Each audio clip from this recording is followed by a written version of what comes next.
Fala galera, eu sou o professor Jusilê Marques e a nossa aula de hoje é sobre os agentes e processos da globalização. A globalização ela é um processo histórico de integração social, cultural e econômica entre os povos. E tem essas questões como a migração, o fluxo turístico, o consumo de músicas, animes, de alimentação de outros locais, as questões das empresas transnacionais que são postas principalmente em países em desenvolvimento, o fluxo econômico como o comércio, a venda e compra de ações, elas vão estar ligadas diretamente a esse processo de globalização. E esse processo de globalização ele vai ter seus agentes. Agentes esses que eles são uma espécie de pilares para que essa globalização ocorra. E eu separei alguns agentes aqui para vocês observarem. Olha aqui comigo. Ó. As empresas, a população, o Estado, os blocos econômicos são agentes dessa globalização. Eu vou enumerar aqui cada um com vocês para nós observarmos de forma bem específica e compreender legal esse processo de globalização, tá, galera? Vamos aqui comigo aqui no próximo slide para vocês observarem. Olha, as empresas, galera, vocês já lembrem logo dessas imagens aqui. Olha aí. Quem aqui nunca viu uma imagem dessa? Se vocês nunca consumiram ou não viram uma imagem dessa, ao menos vocês já ouviram falar dessas empresas. Olha aqui, Google, Nike, McDonald's, Coca-Cola, Windows, Apple, Mercedes. Então aqui, todas essas marcas aqui são empresas transnacionais, tá? Empresas transnacionais ou multinacionais, que dá no mesmo, tá? Transnacionais e multinacionais, elas têm o mesmo conceito geográfico, onde elas vão ter seu país sede, onde fica a matriz dessas empresas, e elas vão ser postas em locais em outros países, para daí ela espalhar esse processo de globalização. Então, por exemplo, a Coca-Cola, ela vai ser... A Coca-Cola hoje você encontra em quase todo o mundo. McDonald's, Mercedes-Benz, então aqui são empresas que elas estão interagindo com todo o planeta Terra. E aí, quando eu coloquei até como exemplo aqui o iPhone, a Samsung. Quem aqui não está assistindo essa aula através de um celular, um Samsung, um Motorola, que são os celulares que nós utilizamos, basicamente. Eu mesmo estou gravando aqui essa aula através de um Lenovo, um notebook Lenovo. Então, observem aí como essas empresas, cada vez mais elas estão no nosso dia a dia. E essas empresas elas trouxeram algo muito importante, que vai ser a utilização da comunicação com as transações financeiras, com o marketing. A comunicação vai utilizar muito marketing, muita publicidade. Os logaritmos que nós temos hoje, por exemplo, nas redes sociais. Tu tá assistindo a aula agora aqui, tu fala assim, que vontade de comer um sanduíche. Tu abre aí tua rede social, quando da fé aparece um cardápio de uma empresa que vende sanduíches ou pizzas. Então, assim, observem como cada vez mais essa questão da comunicação, ela passou por um processo de evolução e ela está ligada à questão das empresas transnacionais. O transporte também, essas empresas aproveitaram bastante do transporte durante todo o processo histórico. Então, tu vai ver lá no período da Revolução Inglesa, lá na primeira Revolução Industrial, onde vai ver um navio a vapor, vai vir um trem a vapor. Então, aquilo ali era uma das formas mais rápidas que nós íamos encontrar para se locomover pelo globo terrestre. Atualmente, com o avanço tecnológico, tu vai ter, por exemplo, hoje em dia, um drone. Daqui uns dias tu vai pedir um iFood e esse iFood vai vir num drone. Em alguns países desenvolvidos isso já acontece, na Europa, nos Estados Unidos, já está acontecendo. Então, assim, observem como esse processo de globalização, ele encurta o mundo. É um termo que sempre vocês devem ter escutado, o mundo está menor. Só que ele não ficou menor, não foi por conta do tamanho físico, mas é porque está tudo muito acelerado. E aí essas questões do aceleramento desse mundo faz com que ele fique menor. Então, atualmente, se tu quer ir para... Tu tá em Fortaleza e quer ir para Natal, tu pega um avião e não tira uma hora de viagem daqui para Natal. Enquanto na década de 90 tu fosse de ônibus, era 8, 10 horas de viagem. Isso eu estou falando de um espaço curto. Imagine atravessar o Atlântico, como fizeram nas grandes navegações. Então, essas empresas, atualmente, elas começam a implantar, sim, elas começam a se fixar em países em desenvolvimento, para daí sim ela arrecadar, por exemplo, ela vai em busca de um mercado consumidor, ela vai em busca de uma mão de obra barata, e ali ela faz essa troca com o Estado, cedendo empregos para o Estado, que são justamente as pessoas que moram, por exemplo, no Ceará, e vai trabalhar nessas empresas que são colocadas aqui no Estado, tá? Então, continuando o nosso raciocínio, nós vamos observar que a população. Deixa eu puxar o meu rostinho para cá, para o canto, para não atrapalhar vocês observarem o slide. Não, vou botar aqui no cantinho aqui. Ó. Eita, professor. Gente, a tecnologia está aqui bem no centro, bem aqui no cantinho aqui, junto com os colegas aqui, ó. Com as colegas e os coleguinhas. Vamos lá. Pronto. Observem, galera, que a população, cada vez mais ela está interligada. Isso eu falo da questão da educação, política, saúde, dos direitos humanos. Então, se tu for observar, por exemplo, muita gente durante o Ciência Sem Fronteiras ou está fazendo uma faculdade, uma graduação, e eles têm contato direto com os Estados Unidos, com a Europa ou com a Ásia. E tu vai observar que isso é comum através da globalização. Isso acontece através também da nossa tecnologia. Skype, Meet, videochamadas através das redes sociais. Então isso agora passa para o nosso dia a dia. Você está assistindo uma aula de um professor que está lá em São Paulo, dando aula para vocês aqui em Fortaleza, ou vice-versa. Então essas interligações na educação é comum. Nós estamos vendo isso agora durante a pandemia também. A produção de vacinas no Reino Unido, no Brasil, na China, nos Estados Unidos, e a venda dessas vacinas pelo mundo todo. Então, isso está diretamente ligado ao processo de globalização, como também o hibridismo cultural. Aí vocês vão falar, professor, para aí, professor, a vacina até eu entendo porque todo dia eu estou assistindo aí no jornal passando. Agora, o hibridismo cultural, o que é isso? Gente, quando nós temos duas culturas que elas realizam essa troca cultural e mantêm suas raízes, isso aí vai ser uma espécie de hibridismo cultural. Então, se tu chega um japonês aqui no Brasil e ele vai lá aprender a tocar, a dançar, a tocar pandeiro, dançar samba, dançar um forró, e aí ele leva lá pro Japão e chega lá, vai dar uma aula de forró lá pros colegas, vai dançar, cantar lá, você já mostra esse hibridismo cultural, ou seja, ele está levando um pouco da nossa cultura e nós consumimos a dele também. Quando nós nos alimentamos aí comendo comida japonesa, ou uma massa italiana, ou mesmo quando lá na Ásia eles estão comendo churrasco. Gente, vocês nem imaginam como esse hibridismo cultural ele interfere até na economia. Um exemplo, o Japão. O Japão, pessoal, vamos aqui para uma aula de geografia física aqui para vocês.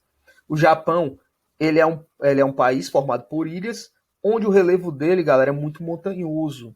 Então, lá não tem espaço para criar grandes latifúndios com agropecuária, como nós temos aqui no Brasil com as nossas plantações de soja, plantação de eucalipto ou a pecuária extensiva. Então, lá, eles não têm muito como produzir, por exemplo, essa soja em grande quantidade ou produzir carne bovina em grande quantidade.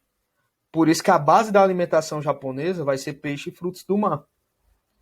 E aí, quando eles comem algum outro tipo de carne, vai ser geralmente aves, porque é mais fácil para se manter num território menor.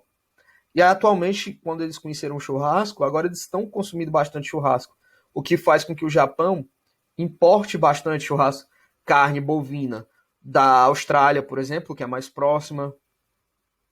A Rússia importa bastante, por exemplo, carne suína aqui do Brasil. Os países árabes importam bastante carne bovina do Brasil. Então vocês observam que essa globalização ela faz com que modifique a questão econômica também do país a partir desse gosto. No caso aqui, o alimento. Vai ser um exemplo dessa transformação na economia de um país. Então observem aí que até agora eu falei pontos positivos, coisas muito legais. Tu vai consumir o anime japonês, tu vai assistir os desenhos japoneses, mangá japonês, tu vai escutar o hip hop lá norte-americano, ou tu vai dançar um tango argentino. Isso ficou muito fácil pra gente. Nós conseguimos abraçar isso muito rápido. Porém, isso trouxe também alguns pontos negativos, como a xenofobia. A xenofobia vai ser a aversão aos estrangeiros, que é bem comum, por exemplo, na Europa. A islamofobia também, que é a aversão ao povo muçulmano, ao povo de religião islâmica. Então, tudo isso aí já são pontos negativos que vêm junto com a globalização. Então, esse preconceito que ocorre, esse ataque que ocorre a estrangeiros, cada vez mais ele está aumentando. E quando nós temos, por exemplo, uma crise econômica no país, a tendência é que essa xenofobia ela aumenta. Na Europa, quando 2008 os Estados Unidos uma crise econômica, a crise econômica que teve no mundo, né? E ocorreu principalmente nos Estados Unidos, a crise imobiliária. Então a população ela não gostava tanto que latinos estivessem lá, porque eles alegavam que eles estavam tomando o emprego deles. Então, essas questões são pontos negativos que a população vai sofrer a partir da globalização. Vamos aqui ver outro agente. Vamos ver outro agente da globalização. Só um minuto. O Estado. Professor, o Estado vai fazer parte desse processo de globalização? Sim. O Estado ele vai trazer uma doutrina neoliberal junto com ele. A globalização ela vai fazer com que o Estado ele se adeque a essa doutrina neoliberal, onde as empresas elas vão dominar a economia e o Estado ele vai fazer um papel de fiscalizar. Nós passamos por isso mesmo nas nossas empresas de telecomunicação. As empresas de telecomunicação elas dominam o mercado brasileiro e o Estado ele não tem mais uma empresa de telecomunicação estatal. O Estado agora ele vai criar uma agência, onde essa agência ela vai fiscalizar se o consumidor brasileiro ele está conseguindo receber o que ele está pagando, por exemplo. Então, se tu está pagando uma quantidade de internet, o Estado ele vai estar fazendo papel com a sua agência de fiscalizar se essa internet está chegando para você. Do mesmo jeito como acontece aqui com a nossa distribuidora de energia. A nossa distribuidora de energia ela é uma empresa privada. O Estado ele vai apenas fiscalizar, ver se essa energia está chegando com qualidade e também ele vai controlar a questão do preço, para que esse preço ele não fique, não seja uma cobrança abusiva para a população. Essa questão é muito interessante, olha aí.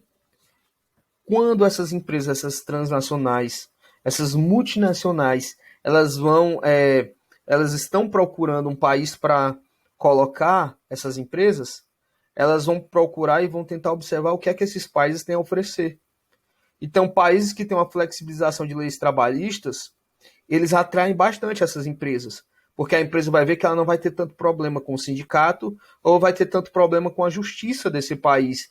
Então, é meio que uma receitazinha de bolo que o neoliberalismo traz. Ele vai querer uma questão da flexibilização de leis trabalhistas, uma flexibilização das leis ambientais. Então, para um país onde ele não vai ter tanto problema com o Estado nesse quesito, é muito interessante colocar essa empresa. E aí o Estado, por exemplo, vai dar incentivos fiscais também para que essa empresa seja colocada naquele local. Aí você pergunta, professor, mas para que o Estado vai dar incentivo fiscal? Galera, quando uma empresa dessa ela chega numa região, digamos que uma empresa ela está procurando, a empresa da Coca-Cola está procurando um estado para se instalar. Aí vai Fortaleza, o estado do Ceará chega, aí a cidade de Fortaleza vai falar assim, Coca-Cola, se tu ficar aqui em Fortaleza, tu não vai pagar imposto por tantos anos.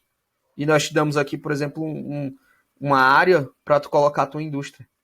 A Coca-Cola, legal. Aí vocês vão dizer, professor, mas o que é que o Estado vai ganhar com isso? Essa empresa ela vai gerar emprego. Quando ela gera emprego, automaticamente movimenta a economia do país, movimenta a economia do Estado, movimenta a economia da cidade. Isso acontece principalmente em cidades do interior. Uma empresa que gera 1.000 empregos no interior, já pensou? Ela movimenta a economia. porque o trabalhador assalariado lá no dia da folga dele, ele vai para o comércio da cidade e vai consumir, movimentando assim a sua economia. Gente, o Estado ele vai também começar a criar uma abertura das fronteiras comerciais. Detalhe, tá? Essa abertura é das fronteiras comerciais. Não vai ser uma perda da sua soberania, não vai ser uma perda da sua abertura territorial, tá? Então o Estado ele não vai abrir suas fronteiras para um fluxo de pessoas ou vai abrir sua fronteira perdendo sua soberania, não. Isso vai ser apenas uma abertura de fronteira comercial, ou seja, o Estado ele vai facilitar essas trocas comerciais que ocorrem entre os países, tá bom? Ok?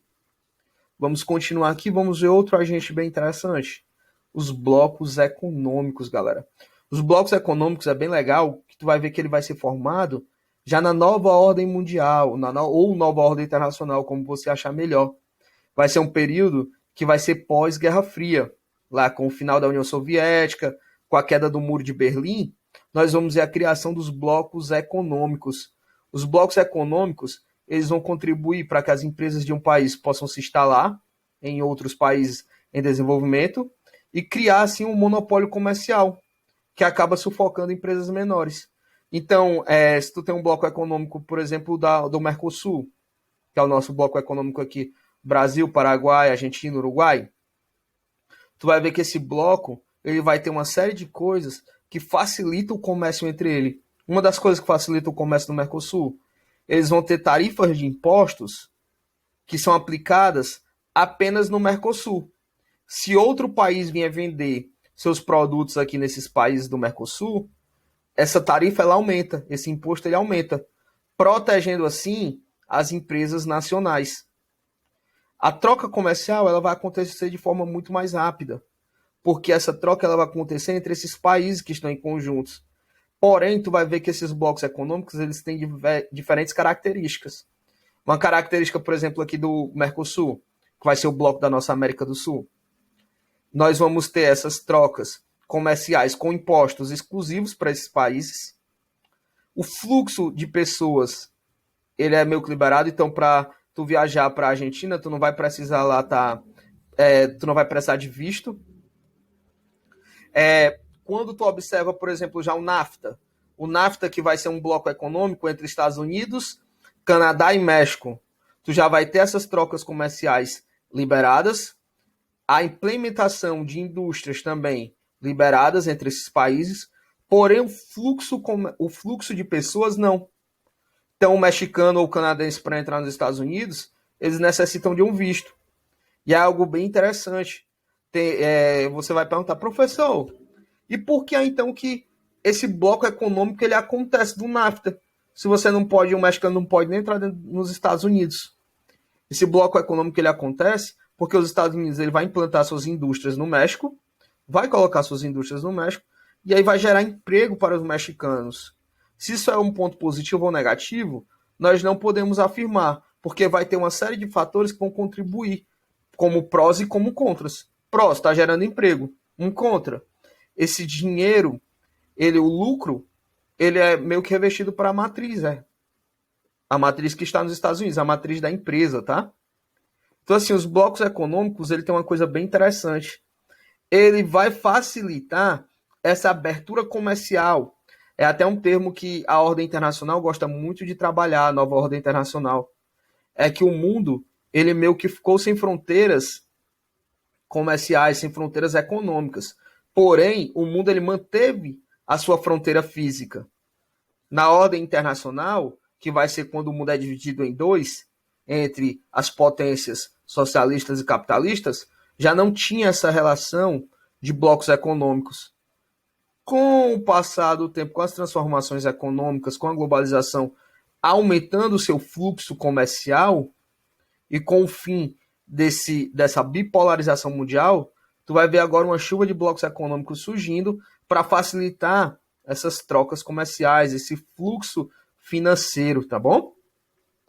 Vamos aqui, continuando aqui. Então, assim, só para finalizar, vocês observem que a doutrina que está por trás disso é a do Milton Friedman, tá? Que vai ser a doutrina neoliberal.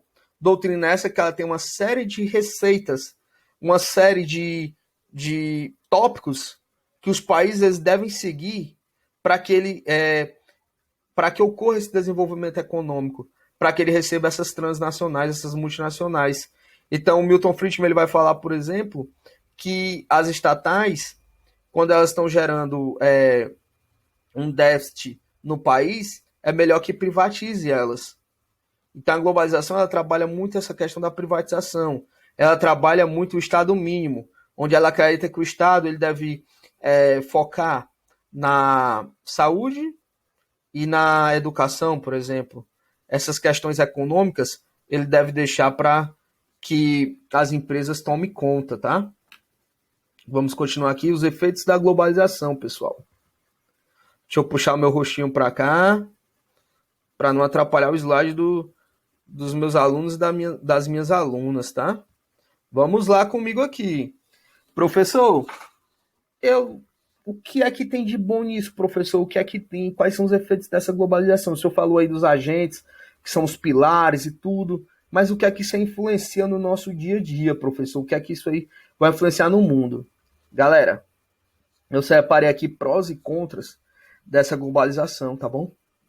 Uma coisa que é muito negativa é que a globalização ela vai aumentar a concentração de renda. Consequentemente, ela aumenta a desigualdade social. Isso aí contribui até mesmo no campo, por exemplo, na questão agrária. O espaço agrário cada vez mais vai aumentando o latifúndio e o pequeno e médio produtor ele acaba deixando de plantar e perdendo a sua terra, tá bom? Acaba tendo que vender sua terra para os grandes latifundiários, aumentando assim uma concentração de terra no campo. Isso é um dos fatores. Outros fatores. Nunca o país em desenvolvimento ele vai avançando sua tecnologia, porém ele não alcança o país desenvolvido. Então, se os Estados Unidos, olha aqui para minhas mãozinhas aqui, ó. Os Estados Unidos eles estão com a tecnologia aqui, estão com um celular de última geração. Aí vocês vão dizer, mas o Brasil está com avanço tecnológico também. Só que o avanço tecnológico do Brasil está aqui, ó. O celular do Brasil está aqui. Quando o Brasil chegar aqui, os Estados Unidos já têm avançado ainda mais. Então, assim, os países desenvolvidos, eles lucram bastante com essa globalização, com a implementação principalmente das suas empresas, das suas multinacionais. Os países em desenvolvimento, eles vão trabalhar nessas multinacionais, eles vão lucrar com o emprego que é dado a ele, para movimentar a sua economia. Mas os avanços tecnológicos, eles ficam sempre um pouco mais atrás, tá bom? Um fator também que pode ser positivo ou negativo, dependendo do seu ponto de vista, vai ser a padronização cultural. Cada vez mais está criando-se um padrão. Padrão esse que vem através de você receber muita informação. A internet ela está totalmente ligada a essa globalização. Então nós recebemos muita informação. E essa informação vem cheia de cultura de outros países. Então, na década de 60, 70, se tu ia escutar um CD de rock, por exemplo, esse CD, tu ficava 2, 3 anos com ele, com o CD escutando. Hoje em dia, com a internet, se é lançado um single, uma música lá nos Estados Unidos, em menos de 24 horas tu já está escutando aqui no Brasil. Às vezes é até online, né? Ao mesmo tempo, o lançamento é simultâneo para o mundo todo. Filmes de Hollywood. Tu nunca vai ver um filme de Hollywood sendo lançado nos Estados Unidos e passando 2 meses para ser lançado no Brasil. Até porque a pirataria toma conta e aí quando esse filme chegasse, lançasse aqui na bilheteria, não ia dar bilheteria, né? Então essa padronização cultural, ela está acontecendo de forma muito voraz. Cada vez mais, o consumo de coisas de outros países, eles estão ligados para a gente. Eles estão interferindo no nosso dia a dia. Como eu dei exemplo no início da aula das comidas, por exemplo. Então tu vai estar comendo comida japonesa, comida italiana, é muito comum. O jeito de se vestir também cria-se um padrão. Outra coisa que os efeitos da globalização traz, surgimento de novas profissões que necessitam de uma melhor qualificação. A globalização, cada vez mais, ela proporciona avanços tecnológicos. E esses avanços tecnológicos faz, por exemplo, que novas profissões surjam. Um exemplo, o analista de sistema, o programador, o profissional do telemarketing.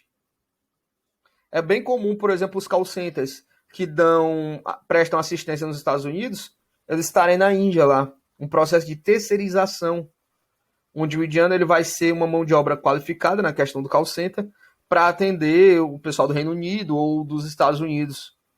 Então, assim, vai surgir um aumento da terceirização com a globalização e um aumento da qualificação. É tanto que nós conhecemos esse processo como a fonte de energia que movimenta a globalização vai ser o conhecimento. Ó, primeira revolução industrial, nós vamos observar que o carvão mineral vai ser a principal fonte de energia. Segunda revolução industrial, petróleo e eletricidade. Terceira revolução industrial, o conhecimento. Então, atualmente, as empresas, elas te contratam pela tua qualificação, pelo que tu tem a acrescentar àquela empresa. É bem interessante isso, porque os outros setores, por exemplo, o setor da indústria, o setor da agropecuária, eles necessitam agora desse terceiro setor, do setor de serviços. Isso num saque, ou um veterinário, ou um agrônomo, ou um professor, também faz parte desse terceiro setor. E agora vamos para outro efeito da globalização bem interessante. A globalização ela não é mais imposta. Ou seja, essa padronização cultural ela acontece, e essa padronização ela acontece através desse aumento do consumismo. Então, atualmente, tu não impõe mais nada a ninguém. Atualmente, ela acontece de forma natural. Vamos lá, ó, vamos aqui comigo aqui, ó. Época das grandes navegações. Na época das grandes navegações, tu já ia observar que ali já tinha uma espécie de globalização acontecendo. O comércio ele já estava acontecendo no mundo todo. E aí o que é que acontecia? Nós tínhamos uma metrópole que ia explorar as suas colônias. E aí se uma colônia não aceitava essa exploração, acontecia invasões, aconteciam guerras. Atualmente tu não vê mais essa invasão, tu não vê mais uma empresa sendo colocada no país através de uma guerra, por exemplo. Essa empresa ela vai sendo colocada através da necessidade que a população começa a apresentar dela. Professor, tô entendendo não. Como assim? Tu não gosta de consumir aí o McDonald's? Tu não gosta de consumir, por exemplo, um celular, um Samsung?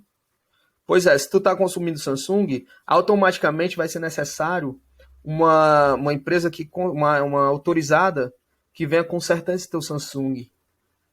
Então, automaticamente, através do teu consumismo, tu vai fazer com que as empresas cheguem até o nosso país. Então, assim vai também acontecer a padronização cultural. Se tu consome muita massa italiana, automaticamente empresas que fabricam massa, eles vão chegar aqui no Brasil. Automaticamente vão ser colocados restaurantes italianos aqui. Então, cada vez mais a globalização, ela vem chegando com essa expansão capitalista de forma bem suave, bem sutil. Não vai ser nada imposto a vocês. Acontece de uma forma sutil, ok? Então, galera, a nossa aula sobre agentes e processo da globalização chega ao fim. Espero que tenham gostado, tá? Até a próxima, bons estudos e pensem nas dicas do professor Jusilei, ok? Boa